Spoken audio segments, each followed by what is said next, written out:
endocarditis, fiebre reumática, prolapso, traumática, sífilis, espondilitis anquilosante. Y en cuanto a la enfermedad de la base o en sí de la aorta, se encuentra lo que es la disección aórtica, degeneración quística de la capa media, síndrome de Marfan, la válvula aórtica bicúspide, o aneurisma familiar no sindrómico, y otras que no tienen nada que ver con esta, que puede ser la ortitis o la hipertensión. Bueno, vamos a hablar así como que por partes la etiología. Vamos a hablar sobre lo que es las causas por valvulopatía primaria. Como les había dicho, aquí entra la enfermedad reumática. Ahí la enfermedad reumática va a provocar un engrosamiento, una deformidad y acortamiento de lo que son las valvas individuales de la válvula aórtica.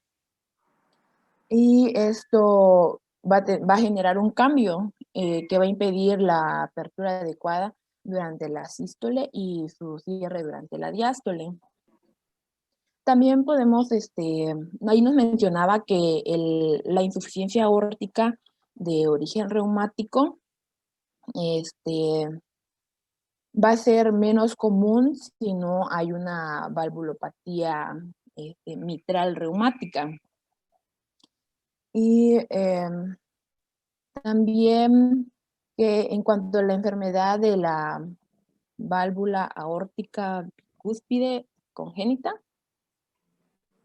esta enfermedad va a terminar en lo que es una insuficiencia aórtica predominante, en la cual en un 20% van a necesitar una cirugía de válvula aórtica en una edad de 10 a 40 años.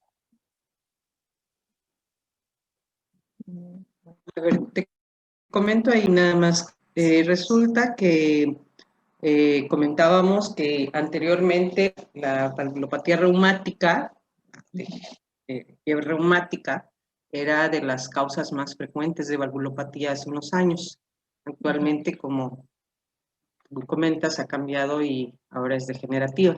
Pero en aquel entonces, el estreptococo beta hemolítico, como comentaron antes, lesionaba directamente las válvulas y sobre todo aquellas que ya tenían cierta estenosis. La estenosis, perdón, la aorta bivalva es una malformación congénita que hace que en vez de que tenga 3 valvas, solo tiene 2, están fusionadas y eso aumenta el gradiente, la velocidad con la que pasa la sangre por esa válvula. Entonces, esa velocidad más alta genera un despulimiento del endotelio y cuando hay las condiciones de una fiebre reumática, pues va a deteriorar más.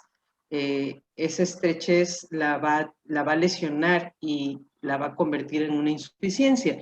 Es una de las condiciones que por sí sola generaba una insuficiencia aórtica, porque en la valvulopatía reumática natural, la valvulopatía mitral es mucho más frecuente. No hay insuficiencias aórticas de origen reumático puras. La mayor parte de las veces la fiebre reumática afecta la válvula mitral primero y aunado a la mitral viene el daño de la aórtica, ¿no? Entonces es raro que encontremos una insuficiencia aórtica pura de origen reumático. La mayoría de las veces o es porque tenía una aorta bivalva o es porque hay otra válvula agregada al daño, principalmente la mitral, ¿no? Pero eso es cuando es de origen reumático. Cuando es de origen degenerativo, puede suceder por sí sola la insuficiencia aórtica. Okay, doctora. Gracias.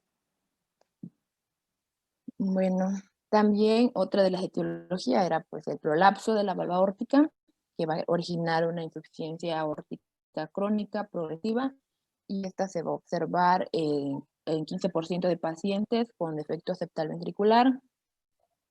Este puede ser también un fenómeno aislado y se puede dar también por una degeneración mixomatosa. Vamos a tener que la insuficiencia aórtica se puede dar por una endocarditis infecciosa. Puede ser que la válvula ya estuviera previamente afectada.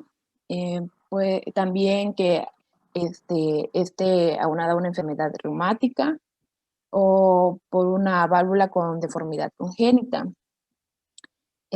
También puede ser que la válvula aórtica esté normal, pero en sí la endocarditis infecciosa le va a provocar una perforación o erosión de una o más valvas. Eso es lo que mencionaba, doctora. Eso es básicamente lo mismo. Bueno, en cuanto a la etiología de afectación primaria de la base de la aorta, tenemos que la insuficiencia aórtica puede provenir por completo de la dilatación del anillo aórtico, es decir, que afecta de la base sin problemas de otras valvas. Por eso dice primaria de la base de la aorta. También tenemos que el ensanchamiento y separación de las valvas aórticas va a provocar una insuficiencia aórtica. Y nos mencionaba que la degeneración de la capa media de la aorta ascendente, la dilatación idiopática de la aorta, la ectasia anuloaórtica, la osteogénesis imperfecta y la hipertensión grave y crónica van a provocar un ensanchamiento del anillo aórtico, que a su vez van a provocar una insuficiencia aórtica. Bueno, en cuanto a la fisiopatología, tenemos que en la insuficiencia aórtica va a ocurrir una sobrecarga de volumen del ventrículo izquierdo, como resultado de la mayor cantidad de sangre recibida por el ventrículo izquierdo desde la aorta durante la diástole, que esta a su vez se va a sumar o agregar a la sangre de la aurícula izquierda.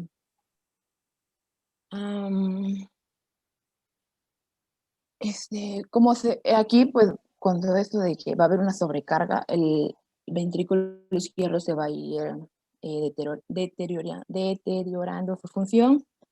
Entonces, vaya aumentando más el volumen telediastólico y va a disminuir el volumen sistólico y también la fracción de expulsión. Bueno, en cuanto a la insuficiencia aórtica aguda, el ventrículo izquierdo no le va a dar tiempo de dilatarse lo suficiente y que ingrese el mayor volumen, lo que va a provocar un aumento rápido de la presión ventricular izquierda y posteriormente puede provocar un edema pulmonar y la disminución del gasto cardíaco. También nos menciona que la insuficiencia aórtica crónica, la hipertrofia y la dilatación del ventrículo izquierdo pueden ocurrir en forma gradual, por lo que se mantienen las presiones normales en el ventrículo izquierdo y el gasto cardíaco, pero se desarrolla descompensación que por último genera arritmia y compromiso del ventrículo izquierdo e insuficiencia cardíaca. Bueno, en cuanto a la anamnesis,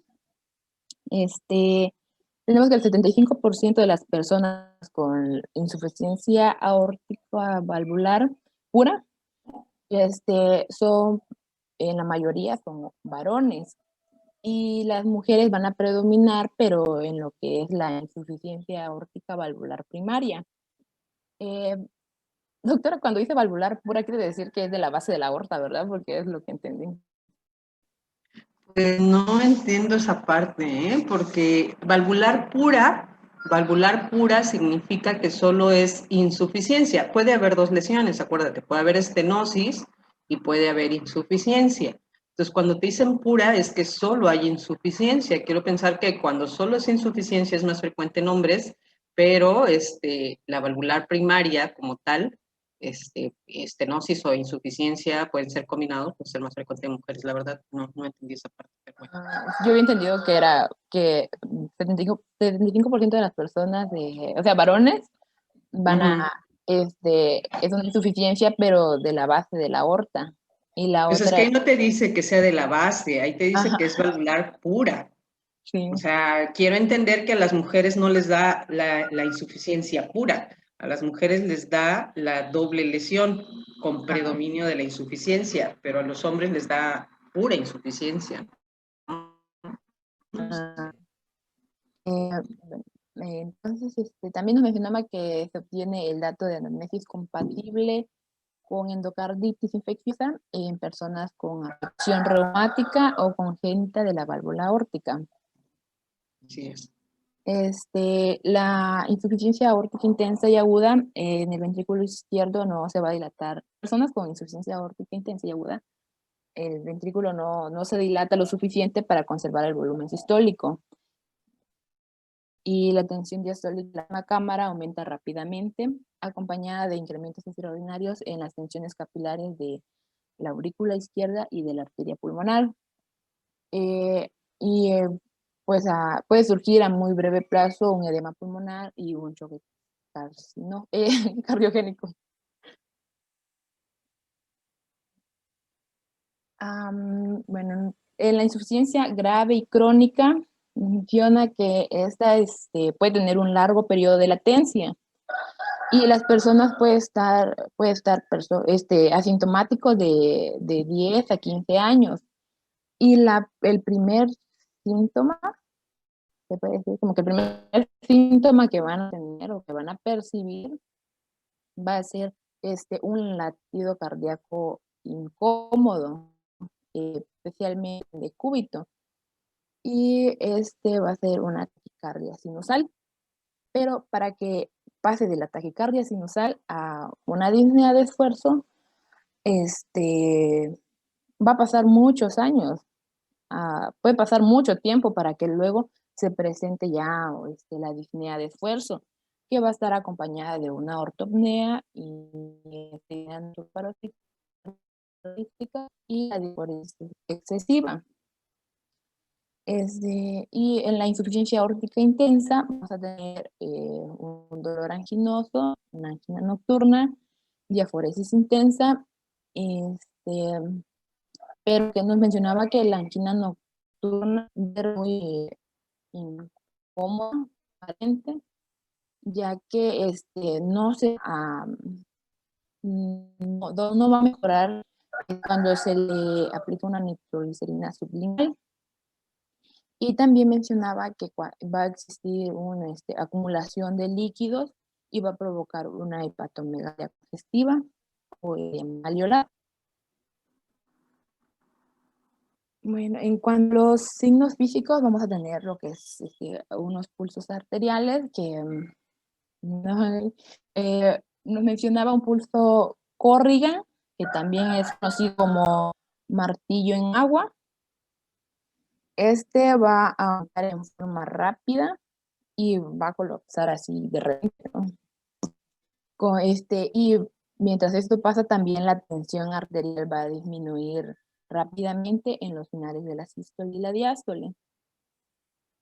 Vamos a tener un uso de Quique. Van a ser pulsaciones capilares que van a alternar de hiperemia y palidez en la piel, en la base de la uña, en tanto se aplica tensión en el extremo de ella. Es decir, si presionamos la punta de la uña, pone va a haber un área en lo que es así, arriba de la cutícula, o puede haber palidez. En el signo de Traube, esta se va a dar en las arterias femorales y se va a percibir un ruido epistolazo en estampida.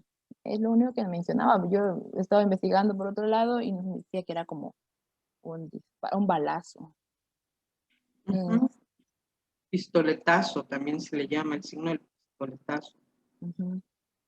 Y también vamos a tener el signo de durosis, que es un soplo oscilatorio que se va a dar cuando se comprime suavemente la arteria femoral con un estetoscopio. El signo de Durosez es diferente del ritmo, es de la estenosis mitral, ¿eh? No se vayan a confundir, por favor. No es el signo, no. Diferentes signos son diferentes hallazgos en diferentes patologías. Por favor. En cuanto a la palpación, en personas con insuficiencia aórtica intensa y crónica, el impulso del ventrículo izquierdo es pesante y desplazado hacia afuera y hacia abajo. Va a ser notable la expansión sistólica y la retracción diastólica del vértice. Y se va a ver un frémito diastólico en el borde esternal izquierdo. En la auscultación, se va a poder, en la insuficiencia aórtica grave, va a hacer falta el ruido de cierre de la válvula aórtica. Es lo que se va a escuchar en la auscultación. Bueno, se va a escuchar. Y en la insuficiencia aórtica crónica, va a haber un soplo de tono alto, soplante y decreciendo en la diástole. Y se va a percibir mejor en el tercer espacio intercostal del borde esternal izquierdo. Y la insuficiencia aórtica poco intensa, ahí va a haber un soplo que va a ser breve, suave, y se va a escuchar mejor con el diafragma del estetoscopio. Y sería mejor que la persona, bueno, se va a hacer esta auscultación con la persona sentada con la cintura flexionada hacia adelante y va a hacer una apnea en la inspiración forzada. Bueno, en personas en quienes la insuficiencia aórtica proviene de alguna valvulopatía primaria, el soplo diastólico suele ser más intenso en el borde esternal izquierdo. Entonces, si una persona con insuficiencia aórtica es de valvulopatía primaria, se va a escuchar más en el borde external izquierdo, su soplo. En ambas condiciones, siempre que sea una insuficiencia aórtica, el soplo va a ser diastólico, siempre. Estamos hablando de una insuficiencia aórtica, no cierra bien la válvula aórtica. Entonces, cualquiera que sea la causa, el soplo siempre es diastólico. No, pero acá es lo que mencionas que es en el borde external izquierdo donde se va a escuchar más si es una valvulopatía primaria. Sí, es una valvula. Ok, claro, lo que cambia es quizás donde lo escuchas más fácilmente. Ajá. Pero de cualquier forma el soplo siempre es diastólico, es suave, es un soplo muy suave, aunque sea una insuficiencia grave, no es tan fácil si no le ponen atención y por eso es que necesitas utilizar el diafragma, ¿no? Okay. Pero bueno. En la insuficiencia aórtica aislada, se va a percibir un soplo de expulsión mesosistólico y por lo regular se va a oír mejor en la base del corazón y es transmitido a las arterias carótidas. Y vamos a tener aquí un tercer soplo que a veces se va a percibir en individuos con insuficiencia aórtica intensa. Este es el soplo de Austin Flynn. Este soplo va a ser suave, de tono bajo, rodante, mesosistólico o telediastólico. Bueno, en cuanto a los estudios de laboratorio, vamos a tener el electrocardiograma, ecocardiograma, radiografía de tórax y el cateterismo y angiografía cardíaca. En el electrocardiograma vamos a tener que en la insuficiencia aórtica grave y crónica va a haber una depresión del segmento ST, va a haber una inversión de la onda T en las direcciones de 1 a BL, B5 y B6. Va a haber una desviación del eje eléctrico a la izquierda y una prolongación de QRS. En el electro que está ahí al lado, se pueden dar cuenta, busqué uno que era de insuficiencia aórtica, y ahí, si se dan cuenta, viene un D1, está, su onda T está hacia abajo. ABL, también está hacia abajo. B5 igual, y igual B6. Y si se dan cuenta, igual su eje eléctrico está hacia la izquierda. de uno está muy hacia arriba y arriba está hacia abajo.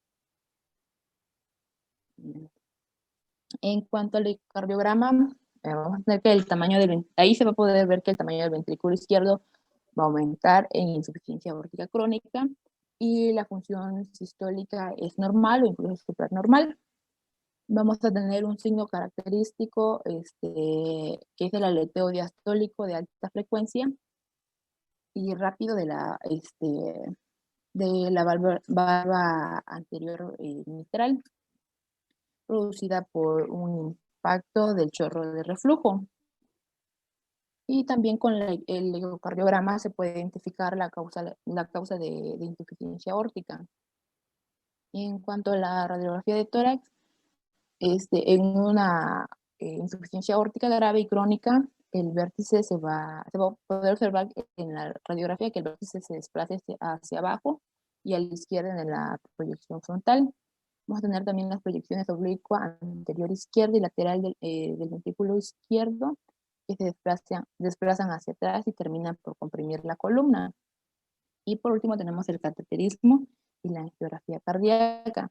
Estos van a servir para confirmar confirmación de la magnitud del reflujo y el estado de la función del ventrículo izquierdo.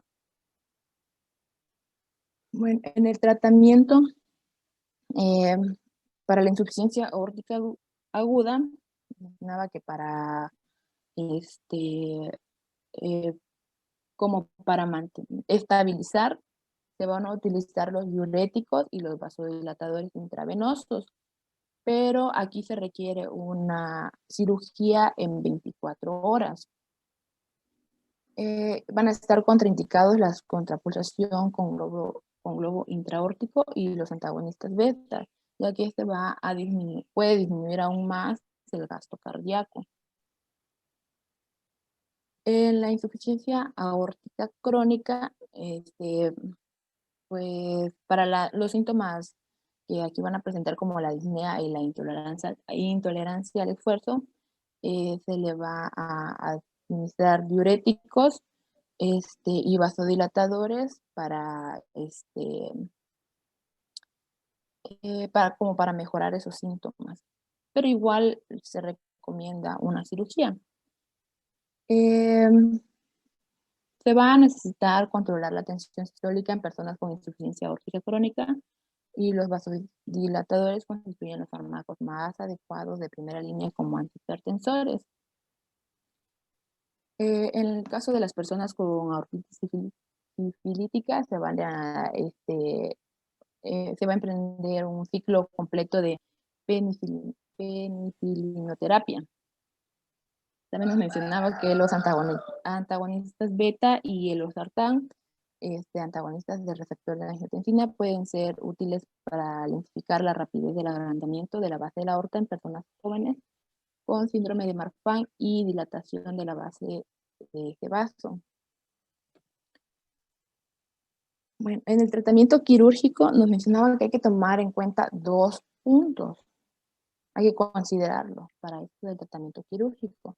Bueno, es que los sujetos con insuficiencia aórtica grave y crónica, por lo común, no se van a tornar sintomáticos hasta después de que aparece y evoluciona la disfunción del miocardio.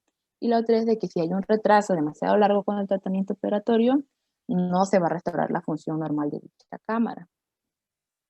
En sujetos con insuficiencia aórtica grave y aguda, van a necesitar la cirugía, pero de inmediato, para que se pueda salvar la vida.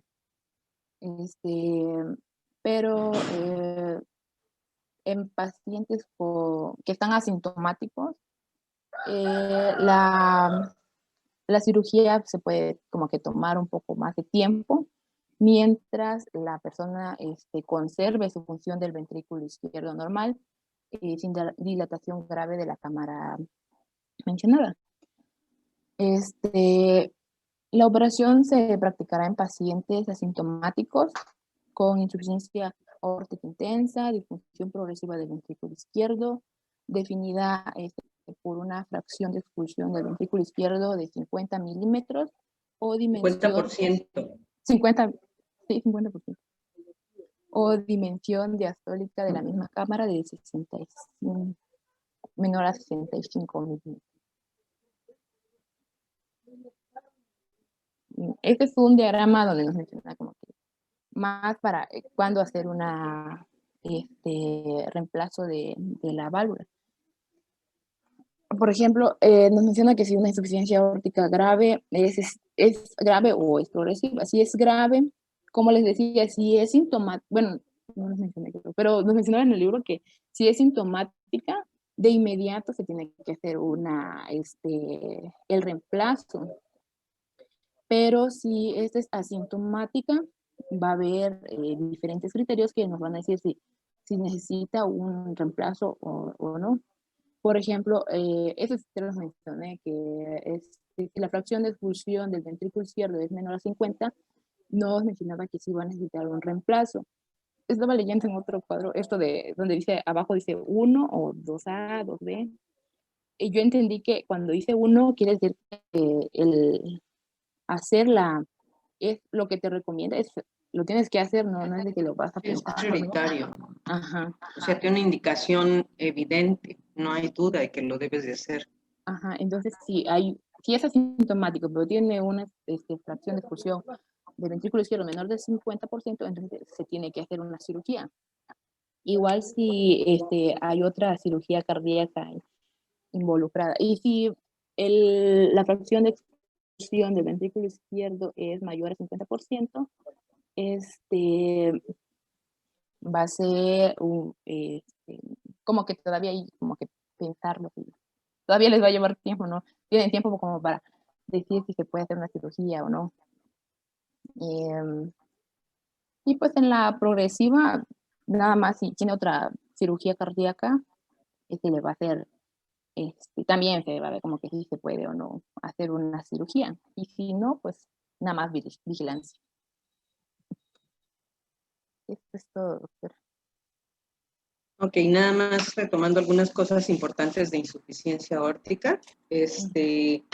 Las valvulopatías que generan estenosis, principalmente la estenosis mitral y la estenosis aórtica, tienen una evolución mucho más rápida que las que generan insuficiencia.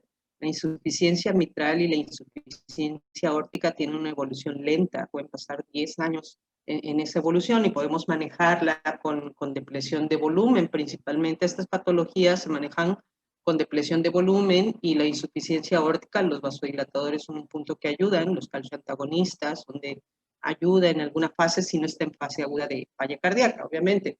Pero es una patología de evolución lenta. Obviamente eso nos permite estar vigilando al paciente por largo tiempo con ecocardiograma, porque es la única manera de definir la fracción de expulsión. Y es ahí donde definimos debido a que esto es muy lento, cuando el músculo, por ser una insuficiencia, cuando el músculo cardíaco, el músculo ventricular empieza a dilatarse y a reducir su FEBI, significa que el remodelado cardíaco ha llegado a la etapa final, ¿no? Si nosotros nos esperamos a que la FEBI del paciente sea menos del 30%, estos pacientes ya no pueden operarse porque no van a tener un beneficio y porque el hecho de entrar a una bomba de derivación extracorpórea les va a generar un problema más que un beneficio, ¿no? Entonces, los pacientes cuando tienen una insuficiencia aórtica, una dilatación ventricular y una FEBI de menos del 30%, ya están contraindicados para cirugía. Y al final de cuentas es la única posibilidad que tienen estos pacientes. No hay otro tratamiento que les vaya a beneficiar y que les vaya a quitar el daño valvular, ¿no? Entonces, siempre habrá que hacer un reemplazo valvular en forma quirúrgica.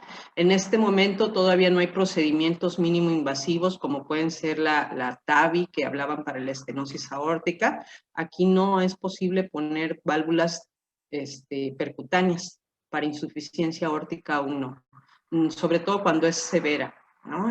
Cuando es leve y hay doble lesión con predominio de la estenosis, pues se puede hacer el cambio valvular transpercutáneo, pero en este caso que es insuficiencia pura y es severa no lo hay. Dentro de los signos en la exploración física es de las pocas patologías que tienen tantos signos. y son muy importantes, ¿sale? De los que mencionaba Carolina, está el pulso de Corrigan, o también llamado el martillazo. Ese es muy fácil. El paciente es muy evidente cuando hay cambios de posición, principalmente en el brazo del paciente. El paciente está acostadito y el brazo puede estar acostado, en la misma posición que el paciente. Nosotros palpamos el brazo y al elevarlo por arriba de donde está el nivel del corazón, vamos a sentir un impulso muy fuerte y luego colapsa. Y eso es el pulso del pistoletazo. O sea, se siente un golpe fuerte y luego colapsa la arteria y luego se vuelve a sentir ese pulso intenso. Así es el pulso de Corrigan. El pulso de Durosies, que básicamente se ausculta en la femoral, se le pone el estetoscopio en la femoral al paciente y se escucha un pulso, se escucha un pulso tanto en sístole como en diástole. Sí, es un soplo en vaivén a nivel femoral. Hay el de Quinqué, comentaba Carolina, es en el lecho unguial, uno presiona con una lámpara el lecho unguial y va a ver la pulsación de la arteria en este sitio, ¿sí? Eso no es normal, pero si lo hacen y ven la pulsación, pues eso es el signo de Quinqué. Otros dos que no comentaste, Carolina, el signo de Müller, que es también muy, muy importante, es a nivel de úvula, uno le pide al paciente que abra la boca y la úvula tiene una pulsación. Vaya, no es que se mueva como campana, ¿no? O sea, es una pulsación muy ligera, pero hay un movimiento a nivel de la úvula con cada sístole. Y el signo de Muset, que es la danza arterial del cuello, le dicen, ¿no? O sea, el paciente, al tenerlo de frente a nosotros, va a haber un ligero movimiento de la cabeza, igual como un martilleo, pero un movimiento lateral de la cabeza. Esos son signos muy importantes, deben buscarse ante la sospecha de un paciente con insuficiencia aórtica. A diferencia de la estenosis, aquí el soplo es diastólico, es muy suave y pareciera que estamos oyendo las olas del mar, ¿no? O sea, se escucha después de la sístole un retorno de sangre como si fueran olas que se escuchan al fondo, ¿sale? Es muy fácil de diagnosticar clínicamente. Al final de cuentas, en el electro vamos a tener los datos del crecimiento ventricular izquierdo con la sobrecarga sistólica, por eso los cambios en la onda T, en el ST y el crecimiento ventricular izquierdo, ¿no? Y al final de cuentas el ecocardiograma es el que nos va a definir qué tan avanzado está dependiendo del gradiente que exista de regurgitación y los diámetros. Acuérdense que un diámetro de más de 65 milímetros y una FEBI por abajo de 50 son indicativos de una cirugía. Si se quiere operar antes de eso, bueno, habría que valorar estas otras condiciones, pero es como el punto ideal para definir.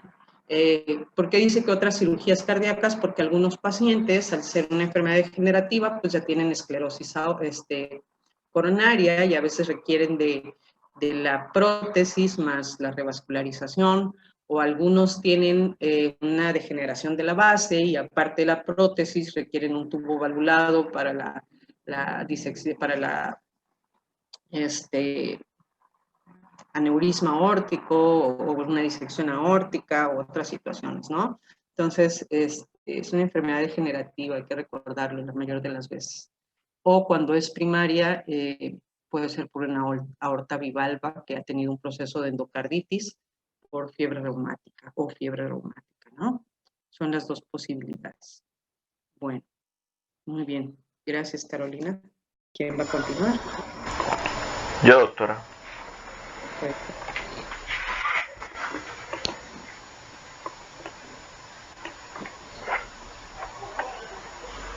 Espera, es que no sé qué le pasó a mi computadora. Bueno.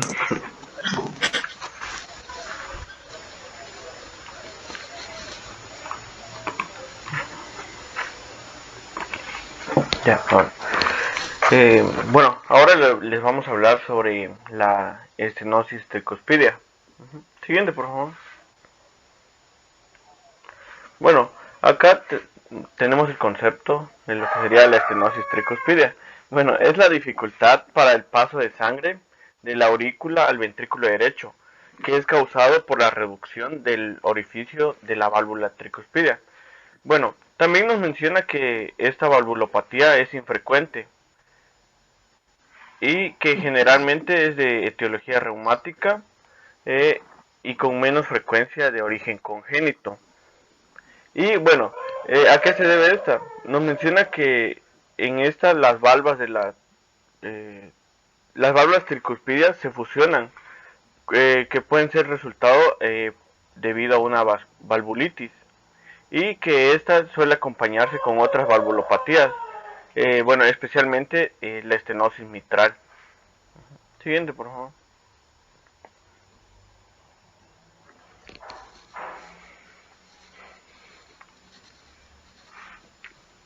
Bueno, en cuanto a la etiología tenemos cuatro principales, que puede ser la valvulopatía propia de las valvas, la otra sería que ataquen al sistema tensor, la tercera puede ser alguna alteración en el anillo fibroso o, o incluso que afectan a los músculos papilares.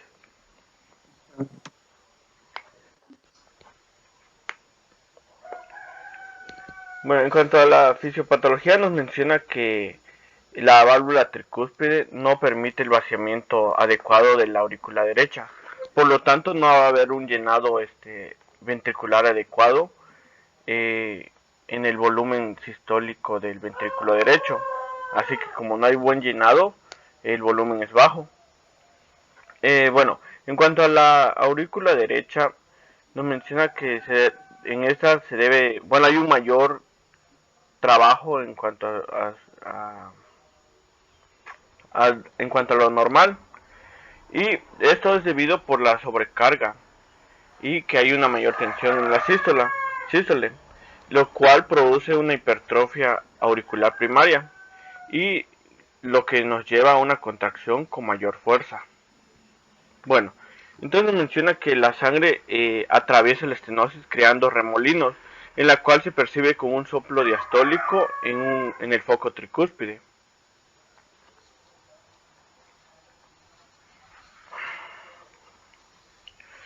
Bueno, y como ya les había mencionado, hay una hipertrofia auricular que esto igual va a producir una reducción en la cavidad y en la capacidad del volumen sanguíneo. Bueno, y esto produce una congestión venosa e hipertensión venosa sistémica, por lo mismo por la hipertrofia auricular. Bueno, esto se determina, bueno, cuando hay una hipertrofia auricular, ya va a haber una dilatación venosa a nivel de las cavas y también hay repercusión sobre el hígado, produciendo una congestión hepática, incluso hepatomegalia e hipertensión portal. Bueno, en esta puede haber trasudado del líquido a través de la cápsula y también ascitis y anasarca. Bueno, en cuanto a la congestión venosa de la cava superior, se determina por el pulso hepatoyugular con una alteración en la circulación cerebral, lo cual nos llevaría a un déficit intelectual y alguna alteración afectiva, porque no llega la suficiente perfusión. En cuanto a los diagnósticos y signos y síntomas, pues los principales son edema, ascitis, como ya se había mencionado, astenia, puede haber disnea, hepatomegalia, por el mismo aumento de la hipertrofia auricular, ingurgitación yugular también, es de los principales.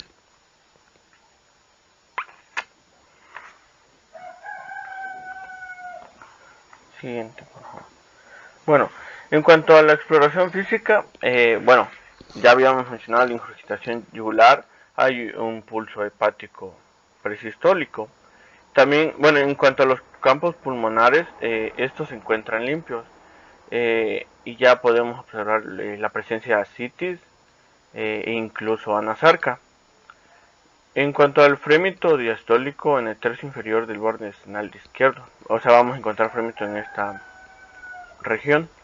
También habrá un soplo diastólico en el borde external izquierdo en el cuarto espacio intercostal. Y en cuanto a la onda A del pulso venoso yugular, es alta, como podemos ver en la imagen, es alta y acuminada. Y en los ruidos va a haber un chasquido en la apertura, un retumbo mesodiastólico, y también va a haber un reforzamiento presistólico. En cuanto a los estudios de laboratorio, nos menciona que cuando hay una sospecha de estenosis tricuspidea se deben realizar los siguientes estudios.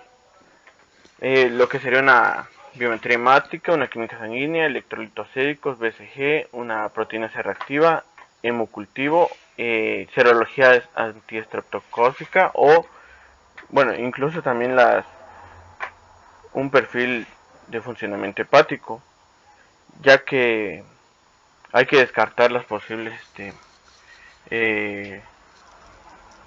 infecciones bacterianas. También está indicado el electrocardiograma de 12 derivaciones, una ecocardiografía. Bueno, esta es la técnica que nos aporta más información y es la más útil.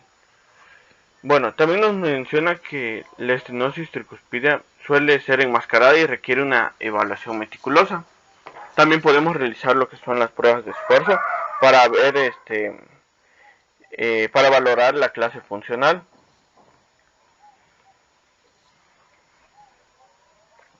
En cuanto al electrocardiograma, encontramos signos de dilatación de la aurícula derecha. Bueno, ¿qué vamos a encontrar en este? Habrá una P alta y picuda en D2, como podemos ver en la imagen de abajo.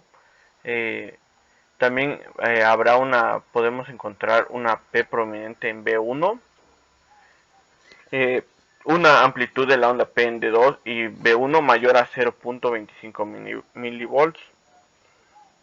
En cuanto al QRS, está disminuido en B1 porque la aurícula está dilatada. Siguiente, por favor. Bueno, en cuanto al ecocardiograma, en este vamos a encontrar un abombamiento diastólico de las valvas y también un engrosamiento y limitación del movimiento de las valvas. Y como es estenosis, como ya había mencionado, pues es un estrechamiento, va a haber poca separación entre las valvas. Y en cuanto al anillo valvular tricuspidio está disminuido y por lo mismo hay estrechez del orificio. Siguiente, por favor. En cuanto a los datos ecocardiográficos de la estenosis de la válvula tricuspidea, bueno, nos menciona que en esta podemos encontrar imagen en domo, fusión de las comisuras, puede haber retracción valvar. Y en cuanto a la medición de los gradientes, nos menciona que el gradiente medio es mayor de 5 milímetros de mercurio, que cuando es mayor de 5 milímetros es un indicador de estenosis moderada. Y en cambio cuando es mayor a 7 milímetros ya se considera en un grado severo. Bueno, en cuanto a la severidad de la estenosis tricuspidea también se califica de acuerdo al área valvular por ecocardiograma. La estenosis leve se considera mayor de 1.5 centímetros cuadrados. En la moderada es de 1 a 1.1 y en la severa es menor de 1 centímetro cuadrado. En cuanto a las medidas, bueno, en el ecocardiograma Doppler nos menciona que, este nos va a servir para evaluar el grado de compromiso valvular, o sea, para ver cuánto pasa de sangre y cuánto queda como que almacenado en la aurícula. Y nos menciona igual para evaluar la morfología y la estructura de la válvula, para ver que el grado de estrechez que tiene esta. Y como ya les he mencionado, evaluar el flujo. También le podemos tomar una radiografía del tórax, en la cual podemos encontrar cardiomegalia con predominio de la aurícula derecha por la hipertrofia. También prominencia en el borde derecho del corazón, la vena cava superior dilatada, por lo que ya les había mencionado anteriormente. Puede haber poco edema intersticial pulmonar.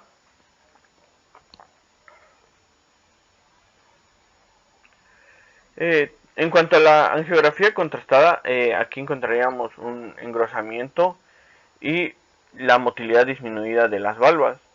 En cuanto al chorro diastólico, nos menciona como hay estenosis va a estar disminuido.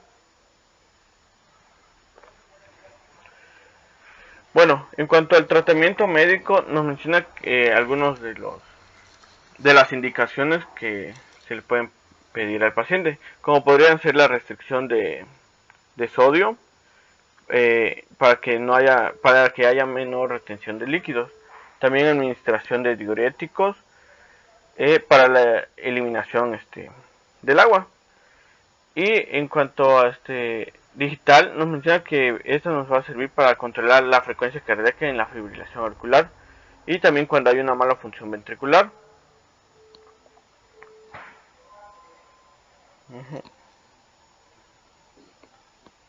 Bueno, también podemos usar vasodilatadores arteriales para disminuir la resistencia vascular. También como anticoagulantes, como la heparina o la dicumarinicos por vía oral, o bueno, en cambio la heparina por vía endovenosa o subcutánea. Bueno, también le podemos dar antiagregantes plaquetarios por la éstasis de la sangre en la aurícula. Y en cuanto al tratamiento quirúrgico, nos menciona que como tal sería el reemplazo de la válvula, porque dependiendo del grado en que esté, sería lo más adecuado para que evitar pues todos los datos clínicos en el paciente.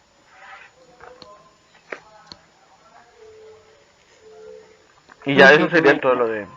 Sería ahí. Okay, gracias. Insuficiencia tricuspidia realmente es una patología muy rara, estenosis tricuspidia. Es una patología muy rara. Como lo comentaste al inicio, muchas veces se asocia con la misma fiebre reumática, los datos de endocarditis, pero no es como una patología de presentación frecuente en forma pura. Y realmente, obvio, los datos son de congestión de todo el lado derecho, ¿no? Congestión hepática, congestión de vías de extremidades inferiores, y el reemplazo valvular tricuspidio sigue siendo una condición muy discutida porque hoy día a los pacientes que, por ejemplo, tienen una estenosis mitral y en forma combinada tienen un daño a la válvula tricuspidia, se prefiere un tratamiento conservador con esa válvula. Son las prótesis que se colocan en esta válvula, en las válvulas derechas, principalmente tanto pulmonar como tricuspidia, debido a que manejan más volumen que presión, tienen más ectasia y tienden a trombosarse más fácilmente. Entonces, realmente yo no he visto ningún paciente con prótesis tricuspidia. Es muy discutido ese tema, ¿no? Ni siquiera he visto un paciente con estenosis tricuspidia pura. Entonces, no es una patología frecuente, no es común. Hay que tenerla en consideración únicamente, pero vaya, no es una condición que vayan a encontrar con mucha frecuencia. Pero bueno, muy bien, gracias. Yo creo que lo vamos a dejar aquí, porque ya son 7:52. Jóvenes, ya están cargados los exámenes. Hay un examen para sexto D y uno para sexto B. Así que, por favor, ojo con el cual se inscriben. De hecho, el sistema no les va a permitir ingresar a algo al otro, ¿no? Entonces, el de ustedes está de 7 a 8.